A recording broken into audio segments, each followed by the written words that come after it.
Aktivis Greta Thunberg diduga dianiaya, dilecehkan, dan mendapat perlakuan kasar selama ditahan Israel. Diketahui Greta Thunberg menjadi salah satu aktivis Global Summit Flotilla yang ditangkap pasukan Zionis. Dikutip dari Ynet News, klaim itu disampaikan oleh seorang pejabat Kementerian Luar Negeri Swedia. Pihaknya mengirim surel kepada keluarga Greta Thunberg dan mengungkapkan kondisi yang buruk. Hal itu terungkap saat pejabat Swedia mengunjungi Thunberg di tahanan Israel. Aktivis itu mengaku mendapat perlakuan kasar dari tentara Israel. Bahkan Thunberg dipaksa mengibarkan dan mencium bendera Israel sembari diambil gambarnya. Kedutaan Besar Swedia di Israel mengaku bertemu dan melihat langsung kondisi Thunberg, yang mengatakan Thunberg dalam keadaan dehidrasi lantaran tidak menerima air dan makanan yang cukup. Tak hanya itu, Thunberg mengalami banyak ruam dan penuh kutu. Aktivis Turki Ersin Çelik yang juga ditangkap mengatakan bahwa Thunberg dijambak hingga dipaksa untuk merangkak. Menanggapi tudingan tersebut, pihak Israel belum buka suara, namun berbagai dunia mulai mengecam aksi keji dari Israel itu.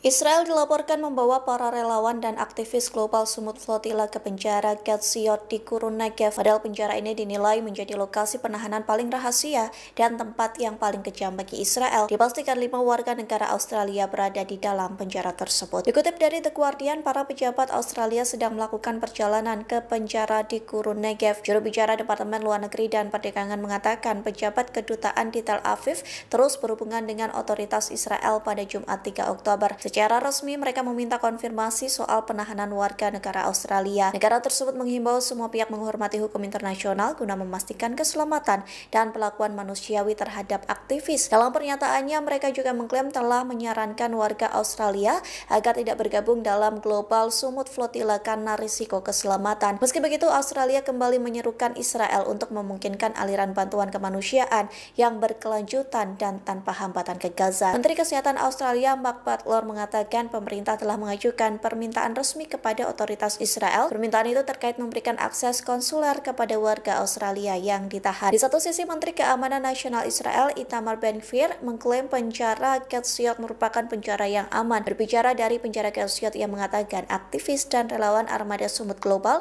saat ini ditahan di lokasi tersebut.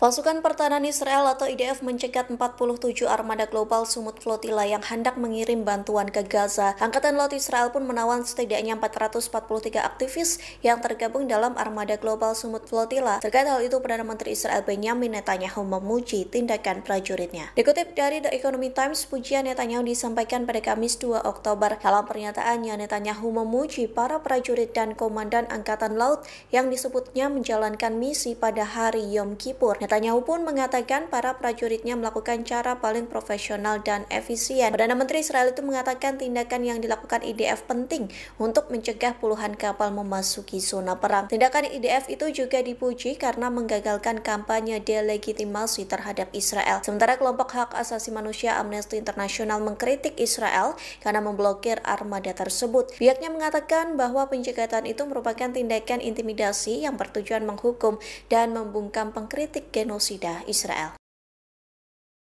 Presiden Amerika Serikat Donald Trump menyambut positif tanggapan Hamas terhadap rencana gencatan senjata di Gaza, Palestina. Perdana Menteri Israel Benjamin Netanyahu dikabarkan terkejut dengan respon Trump terhadap Hamas. Media Israel melaporkan jika Netanyahu merasa syok setelah Trump mengatakan Hamas memberi respon ke arah positif, terlebih saat Trump mendesak Israel menghentikan pemboman di Gaza. Netanyahu berupaya mengordinasikan tanggapan bersama antara Israel dan Amerika Serikat agar pernyataan Hamas tidak langsung dianggap sebagai perkembangan positif. Perdana Menteri Israel disebut masih akan membahas rencana perdamaian itu bersama kabinet dan koalisinya sebelum dibawa ke pemungutan suara di parlemen. Pemimpin oposisi Israel menyebut Netanyahu memiliki jaring penggapan politik. Artinya, partai-partai oposisi siap membentuk pemerintahan persatuan untuk memastikan kesepakatan tersebut bisa disetujui jika anggota koalisi sayap kanan menolak. Sementara permintaan Trump ke Israel untuk menghentikan pemboman di Gaza didukung keluarga para tawanan Israel. Pasalnya, mereka khawatir serangan yang terus berlanjut